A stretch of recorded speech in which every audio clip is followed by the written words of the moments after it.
ওমানের ঐতিহ্য ও পর্যটন মন্ত্রণালয়ের আয়োজনে ওয়াদি বানি খালিদে ২ দিনের পর্বত হাইকিং ইভেন্ট শুরু হয়েছে। ওমানের উত্তর আল শারকিয়াহ গভর্নরেটের এই প্রাকৃতিক সৌন্দর্যে ভরা এলাকায় অনুষ্ঠিত ২ দিনের ইভেন্টে ১৫০ জনেরও বেশি পর্বতারোহী অংশগ্রহণ করেছেন, যারা দেশের বিভিন্ন গভর্নরেট এবং অঞ্চল থেকে এসেছেন। প্রথম দিনটি শুরু হয় ওয়াদি বানি খালিদের মনোরম জলাশয়ে।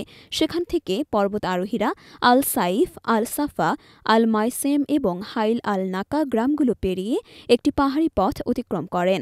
প্রথম দিনের যাত্রা শেষ হয় হলুদ গ্রামে, যা ২০ কিলোমিটার দূরত্বে এবং সমুদ্রপৃষ্ঠ থেকে ২০৫০ মিটার উচ্চতায় অবস্থিত। দ্বিতীয় দিনে পর্বতারোহীরা হলুদ গ্রাম থেকে ১০ কিলোমিটার মাটির পথে নেমে শুরু করবেন এবং ১১ কিলোমিটার দীর্ঘ পাহাড়ি পথ অতিক্রম করবেন। এই পথটি তাদের দক্ষিণ আল শারকিয়াহ গভর্নরেটের সুরের উইলায়াতের তিউনি টাউনশিপে অবস্থিত সীমা গ্রামে নিয়ে যাবে।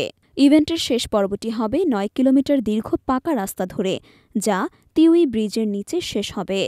এই ইভেন্টটি মোট ৫০ কিলোমিটার দীর্ঘ একটি চ্যালেঞ্জিং পথ অতিক্রম করে, যেখানে পর্বতারোহীরা প্রাকৃতিক দৃশ্যের সৌন্দর্য উপভোগ করার পাশাপাশি নিজেদের শারীরিক দক্ষতা ও মানসিক দৃঢ়তা পরীক্ষা করছেন।